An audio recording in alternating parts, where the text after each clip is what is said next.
The autumn wind is blowing cold, and soon the snow will paint the world white. Ah, old man winter, we meet once again. Salutations, my frozen friends. Voodoo back with another 420 build, bad enough to kick your console to the curb. Christmas time, relatives, long chilly nights. You know what that means. Lock the door, kill the lights, pour yourself a cup of tea, fire up your PC, and tell everyone you've got the flu. It's a bad one too, and you've been quarantined. So once again, kick back, relax, and let's take a look at one kind of system we can build for under $500 this month. Spoiler alert, a pretty badass one. Let the build begin. For a CPU, I wanted something with an upgrade path. This sadly excludes all the current AMD chips. So let's grab an Intel i3 6100. This chip is tried and true in the budget gaming world and is both power efficient and powerful.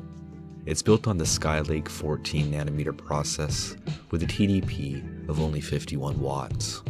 Its dual-core socket LGA 1151 chip features a 3.7 GHz clock and is hyper-threaded for a total of 4 cores. We've got 3 MB of L3 cache and even integrated HD 530 graphics. But trust me, we won't be needing them. Still a good option if you ever wanted to build a mom and pop rig or can't afford the GPU right now. This processor can be upgraded down the road a bit to an i7 6700K or i5 6600K when Zen drops and prices start to plummet on Skylake. Still, this i3 boasts some serious single-core performance and is on par with its big brother, the mighty 6700K. The price-to-performance ratio of this budget Intel chip is noteworthy, and its benchmarks bode well. It certainly can crush any console currently on the market. On sale for $104, but hurry and grab one while you can, as a lot of these November deals are fading fast. For our motherboard, we're going to need to grab a Z170. Now I know what you're thinking, isn't that overkill for a non-overclockable chip? Well, not in our case. We want to be able to upgrade, and this Z170 board is going to ensure any K-chip we get our hands on down the road can live up to its true potential. A few extra dollars now is going to save us a lot of headaches later on, trust me. I like the way this board looks. It's all black and has a decent layout. It's socket LG 1151 and the high-performance Intel Z170 chipset. We've got 4 memory slots for up to 64 gigs of DDR4 memory, running at an overclockable speed of 3466, which is quite high. It's also got two PCI X16 express slots for Crossfire SLI and 6 SATA ports for plenty of storage options. They even threw in an M.2 connector, which I really recommend taking advantage of down the line. M.2 storage is great for a boot drive. We also have 3 SATA Express connectors. The audio is pretty standard with the ALC 887 7.1 surround, and the same with the Realtek GBE LAN chip. I really do like the fact we've got a clear CMOS jumper and a PS2 connector. PS2 keyboards are still legit. We also have 4 USB 3.0 and 2 USB 2.0 connectors. There are only 3 system fan connectors on this board, but really, that should be enough cooling for any Skylake chip. Overall, this board is well made, upgradable, has tons of features, and at $80 is a steal. For memory, let's pick up 2 4GB sticks of Mushkin Blackline. I like Mushkin. A lot of their parts are made here in America and have very high quality control standards. These sticks feature pretty good looking black Ridgeback heat spreaders. With a cast latency of 15 and a voltage of 1.2, this RAM is going to play very nicely with our Skylake CPU and will be a great overclocker. For $47, we are one step closer to bringing this beast to life. On to storage. Now here's an area with a bit of a caveat. We could have gone with a larger spinning hard disk, but the lure of the SSD is too great. I've chosen the ADATA Ultimate SU800.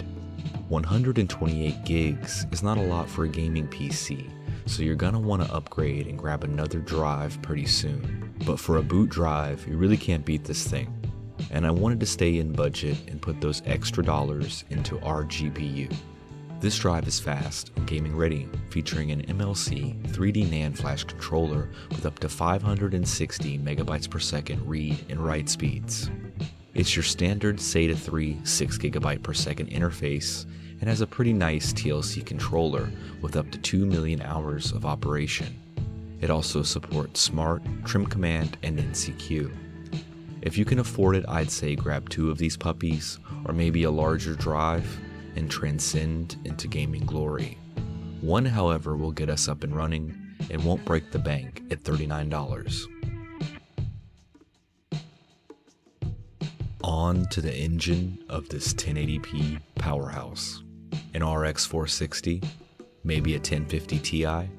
Both decent choices, but no, time to take things up a notch. Let's go with an Asus STRIX RX 470. This card is a monster. When it comes to budget gaming, it's hard to beat an RX 470. This one features 4 gigs of GDDR5 running on a 256-bit bus. It comes OC'd from the factory at 1270 MHz, but I'd take it to 1300 any day. It's built on the 14nm FinFET process and has a staggering 2048 stream processors. That's quite a bit compared to, say, a 750 Ti. It's pushing up to 5.5 teraflops of peak performance with a memory bandwidth of 211 gigabytes per second. That means 60 frames per second in any title you want. 1080p is a breeze for this baby. It's got Super Alloy 2, 5+1 phase power delivery, and one 6-pin power connector. With patented dual-wing 0 decibel fans and a TDP of only 120 watts, it's not going to get too loud or too hot during extended play sessions. Asus is boasting that it's 30% cooler and 3 times quieter during gameplay than a reference model 470. We've even got Aura RGB lighting for those LED fanboys out there. The card measures 9.5 by 5 inches and takes up a little over 2 slots.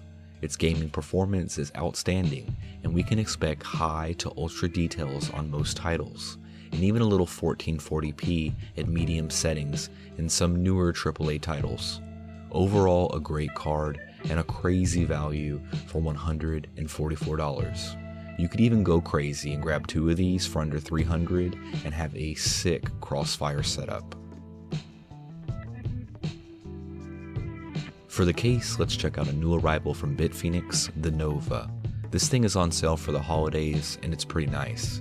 It's sexy, all black steel with a white power LED. We have a large acrylic side window and some stylish accents that give this case a little luxury. It's got room for up to 7 120mm fans, which is very cool, and features a slide-out power supply dust filter. We've got plenty of room for expansion with one 5.5-inch drive bay, 4 3.5-inch drive bays, and 2 2.5-inch drive bays. It can easily accommodate a GPU of up to 320mm in length and a CPU cooler height of up to 140mm, leaving plenty of options for aftermarket cooling solutions. It measures 7.2 by 18.3 by 17.2 inches and weighs just over 10 pounds. The build quality is very nice and it looks a lot pricier than it is. For only $21, this is the best mid-tower ATX currently on the market.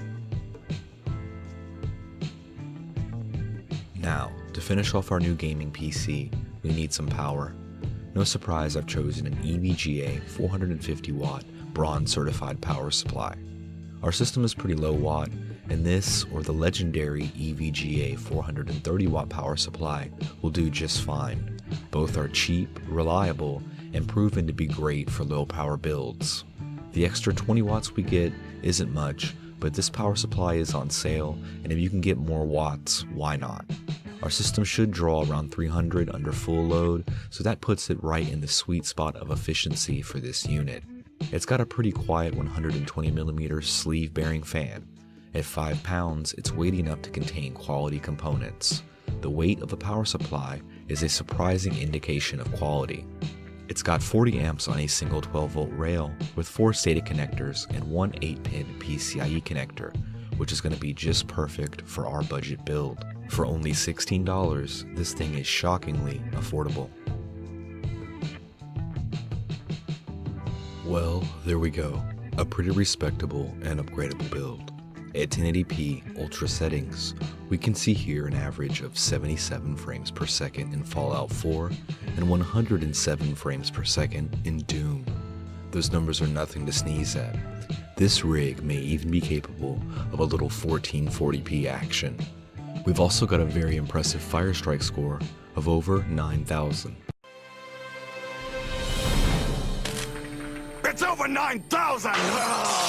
9,000?! There's no way that could be right!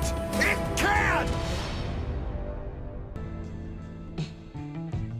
Alright guys, I just want to thank you for watching and wish you all a happy holiday season. This is always my favorite time of year. Time to stock up on some gamer supplies and spend an entire winter binge watching and beating your favorite new titles. A little R&R with the PCMR is just what the doctor ordered. So put down that controller, order those parts, keep an eye out for that UPS man, get your screwdriver ready, and game on, my friends. Spring will be here all too soon. I'm gonna go check out some Steam sales. Voodoo out.